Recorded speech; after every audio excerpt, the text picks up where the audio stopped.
Boa noite. Justiça do Rio torna o ex-governador Sérgio Cabral réu pela 9ª vez.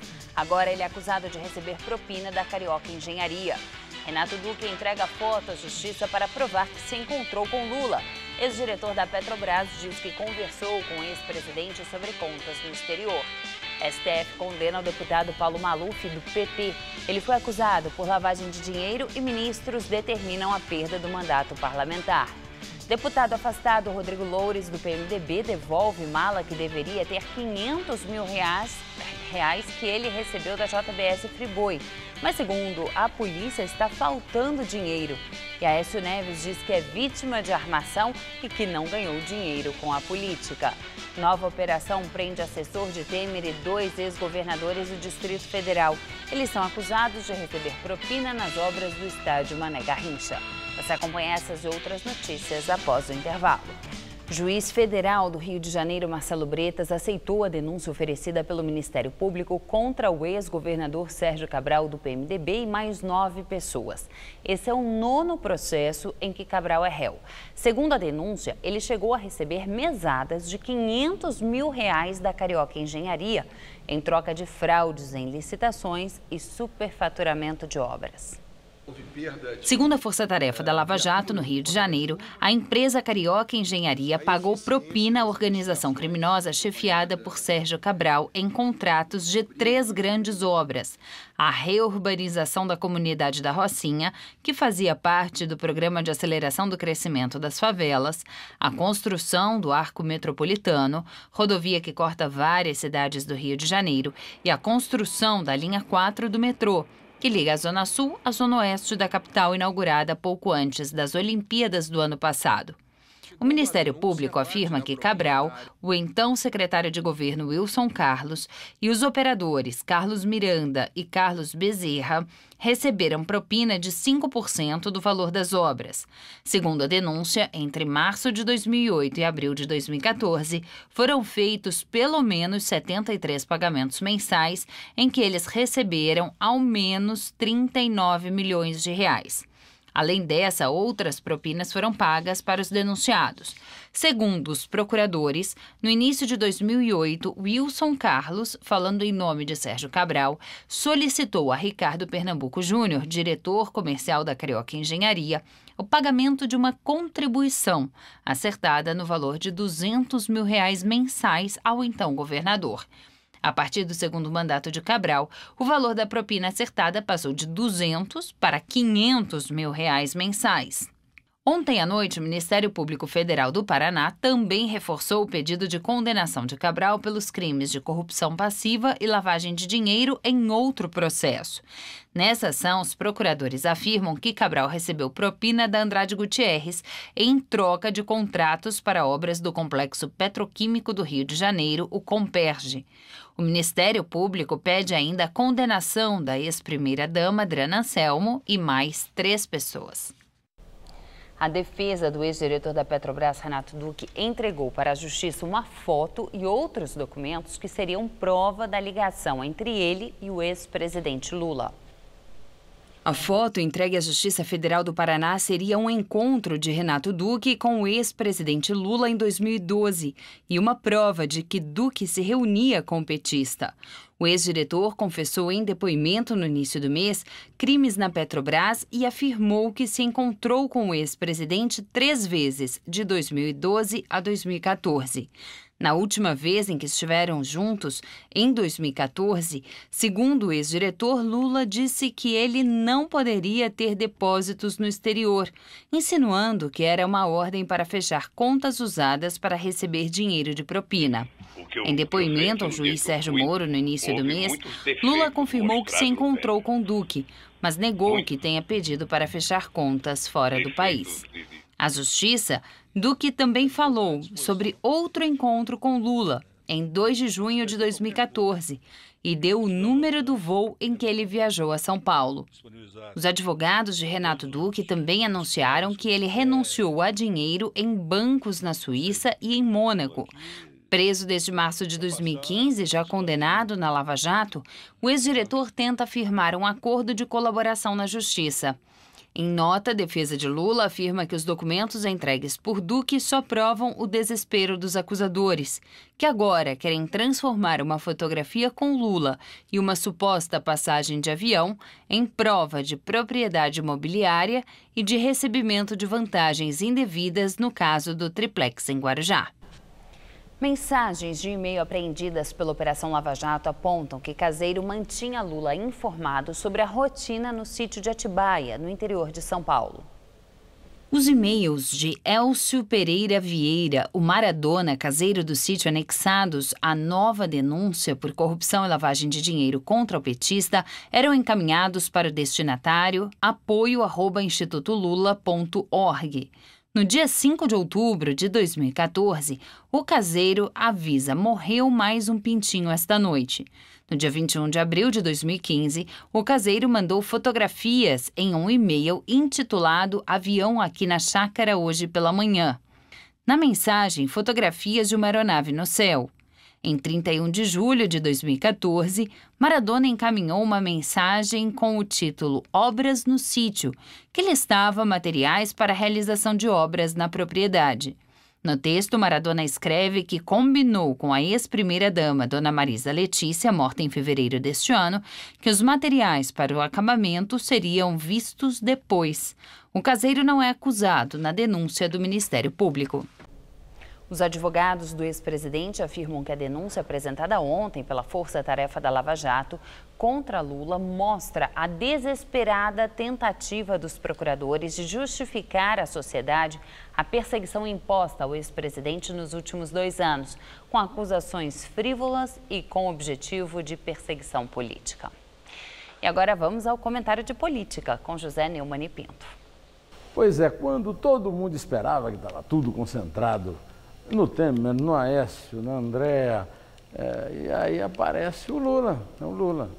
6ª acusação, agora na Lava Jato, agora o sítio Santa Bárbara em Atibaia, na Grande São Paulo. Pois então, o Lula cometeu já um ato falho, né, no depoimento dele sobre o apartamento lá do Guarujá, dizendo que quando ele se encontrou com o Léo Pinheiro foi para tratar da cozinha do sítio, que é igual à cozinha do apartamento. Mas a acusação é muito mais pesada do que um ato falho pode reconhecer. São 44 crimes de lavagem de dinheiro e 10 de corrupção passiva. Olha, é muito grande e ele atinge a 6ª. Ou seja, ele já tem mais acusações do que a seleção brasileira, títulos na Copa do Mundo. A seleção brasileira tem 5, ele agora tem 6. Pois bem, agora há uma coisa pior ainda do que isso, que é o seguinte, com o Temer, aí com as luzes em cima, Aécio Neves ameaçado de prisão, acabou aquela história de que Lula é perseguido. Todos estão na mira da lei, na justiça, neste Brasil atual, e isso é ótimo para todo mundo. E a questão agora é saber o seguinte: até quando o Lula vai estar solto, tendo notícias de novas acusações e novos processos? Esta é a grande pergunta que se faz no Brasil inteiro. E eu volto direto ao assunto na quinta-feira que vem, em pé. Polícia Federal prende ex-governadores do Distrito Federal, José Roberto Arruda, do PR, e Agnello Queiroz, do PT. Um dos assessores mais próximos do presidente Michel Temer, o ex-vice-governador do Distrito Federal, Tadeu Filipelli, do PMDB, também foi preso. Os 3 são suspeitos de receber propina em troca de fraudes em licitações das obras do Estádio Nacional Mané Garrincha, em Brasília. Reformado para a Copa de 2014, o Mané Garrincha foi o estádio mais caro do Mundial. As investigações mostram um sobrepreço de 900 milhões de reais. Orçado inicialmente por 690 milhões, a reforma acabou saindo por 1,5 bilhão de reais. Em delações premiadas, os executivos da Andrade Gutierrez confirmaram que houve fraudes nas licitações. E essa informação foi confirmada também pelos executivos da Odebrecht. Segundo eles, houve uma combinação de preço prévio para que a Odebrecht apresentasse um valor superior àquele oferecido pela Andrade Gutierrez. E depois, esse favor foi retribuído nas licitações da obra da Arena Pernambuco. Além dos depoimentos, o Ministério Público Federal cita ainda uma perícia da Polícia Federal e um levantamento feito pelo Tribunal de Contas do Distrito Federal, que também constataram irregularidades nessas licitações. Na decisão, o juiz Valisney de Souza Oliveira afirma que José Roberto Arruda, como governador, em 2009 e 2010, foi quem tramou toda a fraude licitatória mediante recebimento de propina.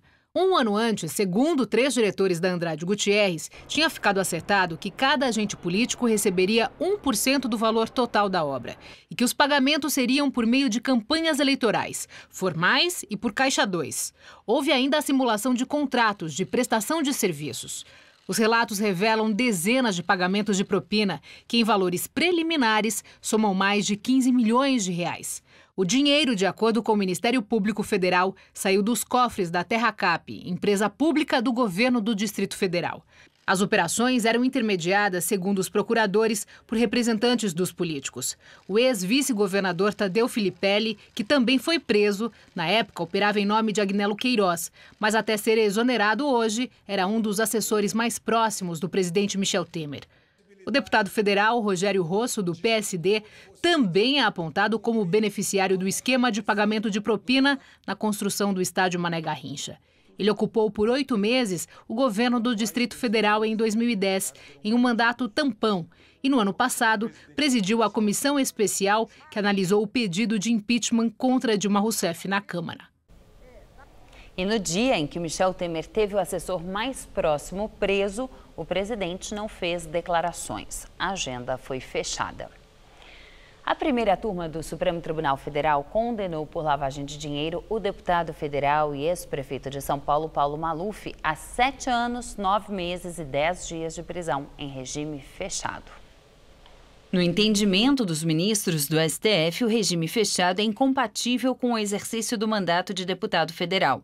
A mesa da Câmara será notificada para que declare a perda da função. O acórdão do julgamento ainda tem de ser publicado no Diário de Justiça Eletrônico em um prazo de até 60 dias. Depois disso, a defesa do ex-prefeito de São Paulo poderá recorrer ao STF. Foi determinada também uma multa de aproximadamente R$ 1.300.000. O valor deve sofrer atualização. Maluf foi acusado pelo Ministério Público Federal de usar contas no exterior alimentadas com dinheiro desviado da Prefeitura de São Paulo, das obras da Avenida Águas Praiada, atual jornalista Roberto Marinho, quando ele foi prefeito entre 1993 e 1996. Além desse caso, Paulo Maluf responde a outras 3 ações penais no Supremo. Em uma delas, é acusado do crime de corrupção passiva. Em outra, crimes financeiros. E na terceira, de falsidade ideológica eleitoral. A defesa do deputado Paulo Maluf informou que vai esperar a publicação no Diário de Justiça Eletrônico para se manifestar. O ex-assessor do presidente Temer, o deputado afastado Rodrigo Rocha Loures, do PMDB, entregou à Polícia Federal em São Paulo esta madrugada a mala que deveria ter os R$ 500 mil que ele recebeu dos empresários da JF. Mas, segundo a polícia, está faltando dinheiro. A mala entregue na sede da Polícia Federal em São Paulo foi devolvida com R$ 465 mil. 35 mil a menos que o valor informado na delação de executivos da JBS. A mala estava sumida desde o dia 28 de abril, quando foi vista pela última vez nas imagens gravadas pela Polícia Federal. O deputado afastado, Rodrigo Rocha Loures, do PMDB do Paraná, foi flagrado quando saía apressado de uma pizzaria carregando a mala preta com dinheiro vivo, que tinha sido entregue momentos antes por Ricardo Saldi, diretor da JBS e também delator. Em delação, o empresário Joesley Batista afirmou que Rocha Loures foi indicado pelo presidente Michel Temer para favorecer a JBS numa disputa com a Petrobras relativa ao preço do gás fornecido à termoelétrica do grupo. Os R$500 mil entregues seriam a primeira parcela semanal da propina, acertada para ser paga durante 20 anos. Rocha Loures só não foi preso em flagrante porque os investigadores queriam coletar mais provas. Agora, a Procuradoria-Geral da República quer que o Supremo Tribunal Federal decrete a prisão preventiva dele. É com base no dinheiro da mala, notas de 50 que tiveram os números de série anotados, que a Procuradoria-Geral da República pretende comprovar que Temer cometeu crime de corrupção passiva e assim denunciá-lo à Justiça. A prova é considerada muito boa, já que conseguir rastrear a entrega de dinheiro vivo é raro numa investigação. Nessa estratégia, a gravação da conversa entre Temer e Joesley, que passa por perícia, fica agora em segundo plano, sem a importância inicial. Outras interceptações telefônicas comprovariam a relação muito próxima entre Temer e o deputado afastado, que até pouco tempo ocupava cargo de confiança na presidência. A Procuradoria-Geral da República já recebeu o segundo gravador usado por Joesley Batista, da JBS Friboi, para gravar as conversas dele com o presidente Michel Temer.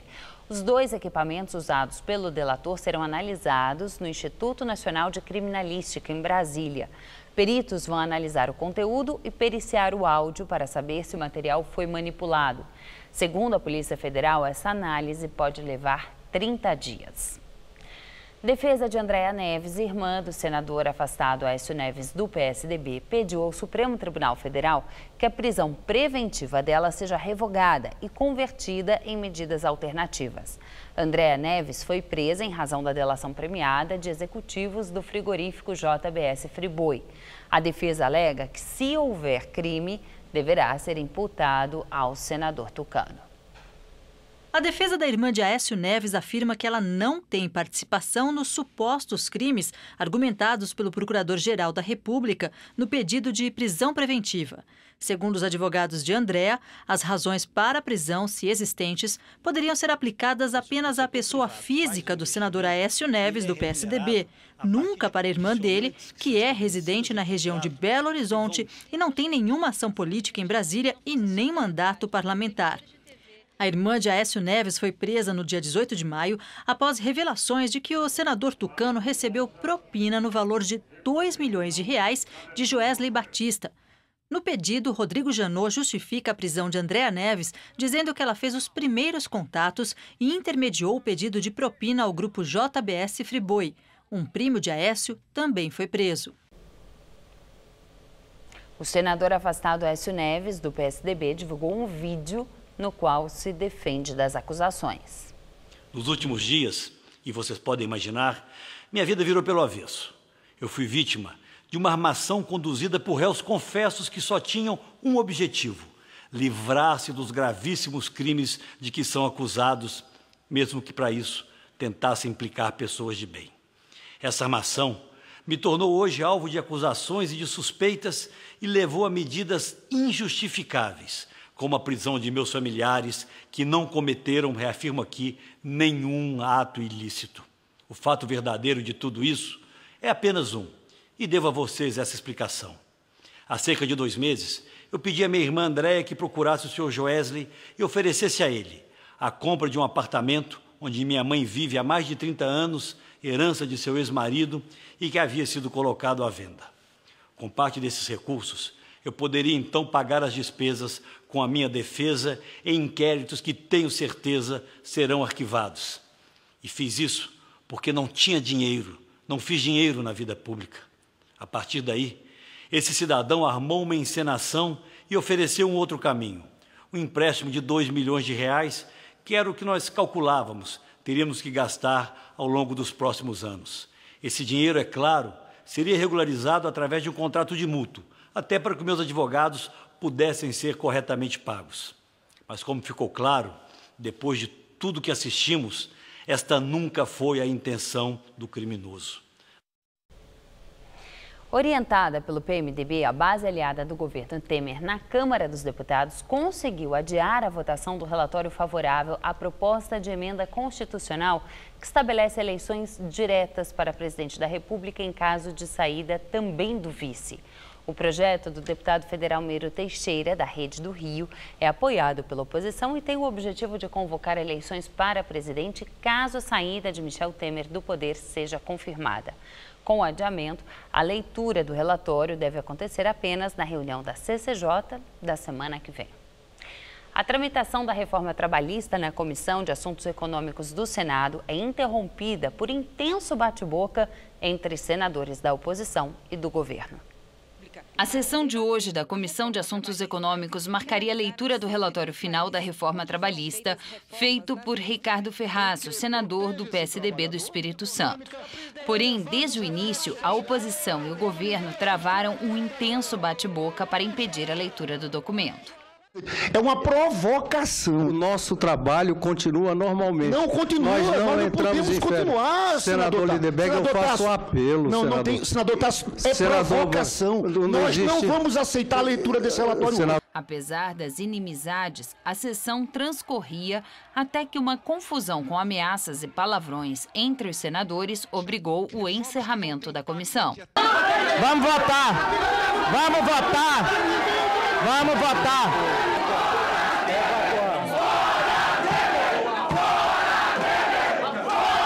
Está suspensa. Mesmo com a suspensão, o relatório apresentado pelo senador Ricardo Ferrazzo deu parecer favorável à reforma aprovada pela Câmara dos Deputados, sem fazer nenhuma mudança no texto. Isso deixa o projeto pronto para passar por mais 2 comissões antes de ir a plenário, assim que o parecer for votado no Comitê de Assuntos Econômicos na próxima terça-feira. Nós ficamos por aqui. A edição de hoje pode ser vista no site do Jornal da Gazeta. Uma boa noite para você. Fique agora com Rony Von no Teu do Seu.